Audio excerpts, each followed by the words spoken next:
Mesir lolos ke 16 besar Piala Afrika. Manchester United melesat ke 5 besar.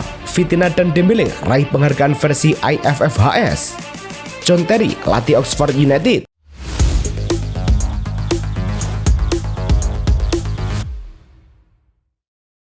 Halo Soccer Mania, kembali lagi di Blessing Soccer News. Kali ini kami sudah siapkan berita-berita terbaru seputar dunia sepak bola. Tentunya untuk kalian semua, selamat menyaksikan.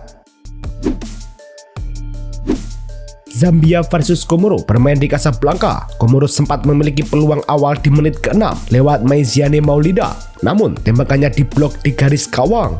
Di babak kedua, kedua tim melakukan banyak pergantian, tapi pertahanan solid membuat skor tetap 0-0. Berkat hasil ini, Zambia berada di posisi ketiga grup A dengan 2 poin, sedangkan Komoro berada di posisi keempat dengan 1 poin. Zimbabwe versus Angola di grup AFCON berlangsung di Marrakech. Angola unggul lebih dulu pada menit ke-32 lewat Gleison Dalla memanfaatkan umpan akurat To Carneiro. Brave Warriors menyamakan kedudukan di menit ke-45+6 melalui Gnole Chemosona. Skor tetap 1-1 hingga peluit akhir. Berkat hasil ini, Zimbabwe berada di posisi ketiga dengan 1 poin, sedangkan Angola tepat di bawahnya dengan poin sama. Mesir menghadapi Afrika Selatan di grup B AFCON di Agadir. Gol tunggal lahir dari penalti Mohamed Salah pada menit ke-45 memanfaatkan pelanggaran Kulisa Mudau. Drama muncul sebelum turun minum ketika Muhammad Hani diusir karena kartu kuning kedua. Babak kedua, Afrika Selatan mendominasi penguasaan bola namun gagal mencetak gol. Berkat hasil ini, Mesir berada di puncak klasemen grup B dengan 6 poin dan lolos ke 16 besar. Sedangkan Afrika Selatan berada di posisi kedua dengan 3 poin. Pertandingan Maroko versus Mali di Africa Cup of Nations 2025 berlangsung di Stade Prince Moulay Abdallah. Maroko unggul lebih dulu di menit ke-45+5 melalui penalti Brahim Diaz. Mali menyamakan kedudukan di menit ke-64 lewat penalti Lassine Sinayoko. Skor pun bertahan hingga akhir laga 1-1. Hasil ini membuat Maroko tetap di puncak klasemen grup A dengan 4 poin dari 2 laga, sementara Mali mengantongi 2 poin tertahan di posisi kedua grup. Manchester United versus Newcastle United di Old Trafford. MU tampil agresif sejak awal dengan Benjamin Sesko, Mason Mount, dan Matheus Cunha beberapa kali menekan pertahanan Newcastle. Gol tunggal setan merah dicetak Patrick Dorgu pada menit ke-24 memanfaatkan bola sundulan yang gagal dihalau Nick Woltemat. Skor tetap 1-0 hingga peluit akhir.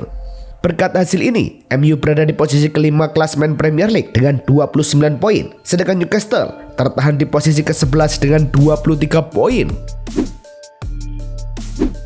Manchester United mencatat kemenangan langka di Premier League tanpa Bruno Fernandes di starting 11 sejak musim 2022-2023. Menghadapi Newcastle United, setan merah menang tipis 1-0 berkat gol Patrick Dorgu. Kemenangan ini menjadi satu-satunya dari 8 laga terakhir United tanpa Fernandes, 1 menang, 1 seri, dan 6 kalah. Kemenangan ini juga datang di tengah absennya beberapa pemain kunci termasuk Mbeumo, Diallo, Maguire, Delay, Maino, dan Masraoui yang membuat performa tim tetap solid. Patrick Dorgu mencatatkan gol pertamanya untuk Manchester United saat menghadapi Newcastle United di pekan ke-18 Liga Inggris. Pemain sayap asal Denmark berusia 21 tahun ini melepaskan tembakan voli yang meluncur ke sudut jauh gawang, membuat kiper Newcastle tak berdaya. Gol ini menjadi yang pertama bagi Dorgu di Premier League. Sejauh ini, ia telah tampil dalam 38 laga untuk MU di semua kompetisi dan menyumbang 3 assist. Inter Miami menyiapkan langkah unik jelang kepindahan ke Miami Freedom Park 2026. Klub yang dipimpin David Beckham itu mengumumkan penjualan potongan rumput dari Case Stadium, lapangan yang menjadi saksi awal kiprah Lionel Messi di sepak bola Amerika, melalui pernyataan resmi klub.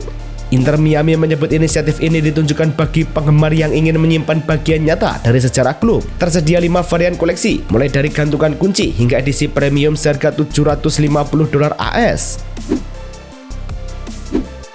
Pelatih timnas Spanyol Luis de la Fuente kembali terpilih sebagai Men's World Best National Coach versi IFFHS untuk tahun 2025, mengungguli pelatih top lainnya seperti Roberto Martinez dan Lionel Scaloni dengan 136 poin. Penghargaan ini menegaskan konsistensi taktik dan kepemimpinan De La Fuente di kancah internasional, termasuk memimpin Spanyol lolos ke Piala Dunia 2026 serta mempertahankan rekor tak terkalahkan timnya dalam 31 laga resmi. Luis Enrique dinobatkan sebagai pelatih terbaik dunia 2025 oleh International Federation of Football History and Statistics (IFFHS) berkat musim gemilang bersama Paris Saint-Germain sepanjang 2025.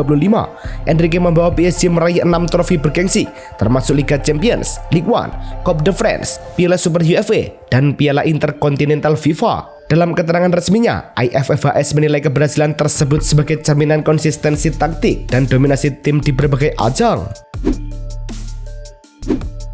Ousmane Dembélé resmi dinobatkan sebagai IFFHS World Player of the Year 2025 usai menjalani musim gemilang bersama Paris Saint-Germain. Penghargaan ini dari IFFHS itu melengkapi deretan gelar individu yang diraih penyerang Prancis tersebut tahun ini. Sebelumnya, Dembélé telah memenangkan Ballon d'Or dan The Best FIFA Men's Player pada September. Kontribusi turut membawa PSG meraih 6 trofi sepanjang 2025, termasuk Liga Champions dan Ligue 1.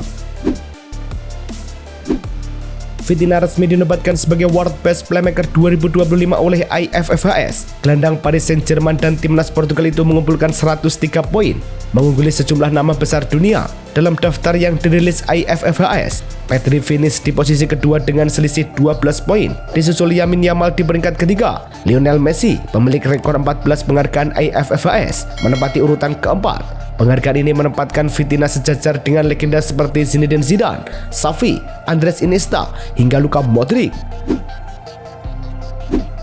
Juventus dipastikan tidak diperkuat Francisco Conceição saat menghadapi Pisa pada laga tandang terdekat. Pemain sayap asal Portugal itu harus menepi akibat masalah fisik yang belum pulih tepat waktu. Informasi ini dilaporkan Sky Sport yang menyebut absennya Conceição cukup mempengaruhi variasi serangan Bianconeri. Sepanjang musim ini, Conceição menjadi salah satu pemain yang memberi dinamika lewat kecepatan dan kemampuan duel 1 lawan 1. Tanpa dirinya, Juventus harus beradaptasi dalam membangun serangan dari sisi lapangan. Gelandang tengah AS Roma Lorenzo Pellegrini diperkirakan absen hampir 1 bulan akibat cedera serius. Laporan Sky Sport Italia menyebut pemain berusia 29 tahun itu mengalami cedera hamstring kiri, bicep femoris, yang membuatnya harus menepi selama 3 hingga 4 pekan. Kepastian durasi pemulihan masih menunggu pemeriksaan medis lanjutan. Di sisi lain, Roma menerima kabar positif karena Artem Dovbyk dan Mario Hermoso sudah kembali berlatih penuh bersama tim utama jelang laga Serie A kontra Genoa. AC Milan dipastikan tidak mengejar Gabriel Jesus pada bursa transfer Januari mendatang. Kepastian itu disampaikan jurnalis Italia Matteo Moretto yang menanggapi rumor soal ketertarikan Milan terhadap penyerang Arsenal tersebut. Dalam pernyataannya, Moretto menjelaskan memang ada kemungkinan Jesus sempat ditawarkan atau dibahas secara tidak langsung lewat perantara. Namun, ia menegaskan nama pemain Brasil itu tidak masuk dalam daftar penyerang yang sedang dievaluasi Milan, sekaligus menegaskan fokus Rossoneri kini tertuju pada opsi striker lain.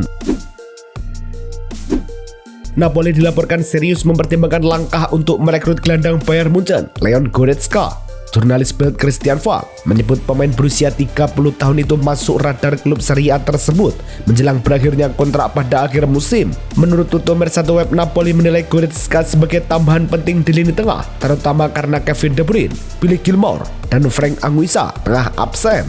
Bayern sendiri tidak memasukkan Goretzka dalam rencana jangka panjang akibat gaji tinggi dan restrukturisasi skuad. Atletico Madrid mengumumkan pencopotan plakat Thibaut Courtois dari Walk of Legends di sekitar Stadion Metropolitano. Keputusan ini diambil setelah sang kiper melontarkan pernyataan yang dinilai merendahkan Atletico saat membela Real Madrid. Dalam pernyataan klub yang dikutip Marca, Atletico juga merevisi kriteria klub, bukan hanya jumlah penampilan, tetapi juga dinilai perilaku dan warisan terhadap klub serta supporter. Dampaknya, nama Courtois dan Hugo Sanchez tersingkir. Robert Lewandowski dikabarkan tidak memiliki rencana meninggalkan Barcelona meski posisinya mulai terancam. Mengutip laporan Sport, penyerang berusia 37 tahun itu ingin bertahan dan kembali menjadi pilihan utama setelah sempat tersisih oleh Ferran Torres di posisi penyerang tengah. Kontrak Lewandowski akan berakhir pada 30 Juni mendatang dan memasuki 6 bulan terakhir. Sejak 1 Januari, ia bebas bernegosiasi dengan klub lain. Musim ini, Lewandowski telah mencetak 8 gol di La Liga. Barcelona memiliki waktu hingga 15 Januari untuk mendaftarkan cedera jangka panjang Andreas Christensen ke La Liga. Mengacu laporan Mundo Deportivo, langkah ini wajib dilakukan agar klub bisa memanfaatkan sebagian gaji sang bek dalam merekrut pemain baru sesuai aturan financial fair play. Christensen dipastikan absen lebih dari 4 bulan akibat cedera ACL. Barca sejatinya tidak bisa menggunakan hingga 80% gajinya. Namun, karena waktu cedera, jumlah realistis yang bisa dipakai hanya sekitar 50-60%. Ketegangan antara Real Madrid dan Barcelona kembali memanas seiring perkembangan terbaru kasus Negreira. Real Madrid dikabarkan tengah menyiapkan tuntutan ganti rugi bernilai jutaan euro kepada Barcelona atas dampak reputasi dan kerugian tidak langsung yang ditimbulkan kasus tersebut. Mengutip laporan harian olahraga Spanyol AS, langkah ini muncul setelah Presiden Madrid Florentino Perez terus mengkritik penanganan kasus pembayaran ilegal kepada mantan petinggi wasit Jose Maria Enriquez Negreira. Real Madrid disebut ingin Ferland Mendy meninggalkan klub pada bursa transfer mendatang. Laporan jurnalis The Athletic, Mario Cortegana, menyebut manajemen Madrid tengah mengevaluasi ulang sektor pertahanan dan menilai Mendy tak lagi masuk rencana jangka panjang. Meski begitu, bek kiri asal Prancis tersebut masih terikat kontrak hingga 2028 dan memilih bertahan di Santiago Bernabeu. Mendy ingin buktikan diri saat kondisinya memungkinkan. Musim ini, masalah kebugaran membuatnya baru tampil sekali. Real Madrid memilih menunda keputusan terkait masa depan Dani Carvajal dan Antonio Rudiger hingga paruh akhir musim 2025-2026. Klub masih mengevaluasi peran para pemain seniornya menyusul berakhirnya kontrak beberapa nama berpengalaman. Menurut laporan jurnalis The Athletic Mario Cortegana, Madrid ingin melihat kondisi fisik, performa, serta kesiapan keduanya sebelum mengambil langkah final. Rudiger yang kini berusia 32 tahun kerap terkendala kebugaran. Sementara itu, Carvajal yang akan berusia 34 tahun Januari mendatang masih dalam proses pemulihan cedera lutut. John Terry dikabarkan masuk dalam daftar kandidat pelatih kepala Oxford United. Mantan kapten timnas Inggris dan legenda Chelsea itu tengah mencari peran manajer utama pertamanya. Menurut laporan The Sun, Oxford yang sedang kesulitan di Championship melihat Terry sebagai opsi serius untuk menggantikan Gary Rowett yang diberhentikan 2 hari sebelum Natal. Pihak pemilik klub telah memantau Terry sejak lama. Kini, Dewan Klub disebut kembali mempertimbangkan Terry dalam proses pencarian pelatih baru. Aston Villa disebut harus membayar biaya pemutusan kontrak jika ingin mengakhiri lebih cepat masa pinjaman Harvey Elliott dan mengembalikannya ke Liverpool. Menurut laporan The Athletic, kesepakatan awal tidak memuat klausul penarikan pemain, sehingga Villa tidak bisa membatalkan pinjaman tanpa konsekuensi finansial. Elliott dipinjamkan pada hari terakhir bursa dengan kewajiban pembelian sekitar 35 juta pound sterling jika mencapai 10 penampilan. Namun, gelandang 22 tahun itu baru tampil 5 kali dan kini tidak masuk rencana Unai Emery. Chelsea menolak permintaan kiper Philip Jorgensen yang ingin hengkang pada bursa transfer Januari demi mendapat menit bermain reguler jelang Piala Dunia 2026. Kiper Denmark berusia 23 tahun itu masih menjadi pelapis Robert Sanchez, situasi yang dinilai menghambat peluangnya di tim nasional. Jorgensen baru tampil 5 kali musim ini, mayoritas di Piala Liga Inggris. Menurut laporan The Athletic, Chelsea memilih mempertahankannya karena keterbatasan slot pinjaman dan kebutuhan kedalaman skuad. Jorgensen terikat kontrak hingga 2031. Liverpool menegaskan komitmen jangka panjang terhadap Mohamed Salah dengan memasukkan sang penyerang dalam rencana utama hingga akhir musim dan seterusnya. Laporan The Athletic menyebutkan manajemen tidak berencana melepas pemain senior pada bursa transfer Januari. Meski tim dilanda sejumlah cedera di bawah arahan pelatih Arne Slot, klub memilih menjaga stabilitas skuad. Keberadaan Salah dinilai tak bisa ditawar.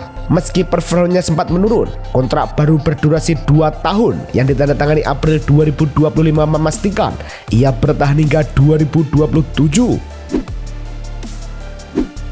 Liverpool tengah meninjau opsi peminjaman pemain pada bursa musim dingin menyusul cedera Alexander Isak yang mempengaruhi rencana jangka pendek tim.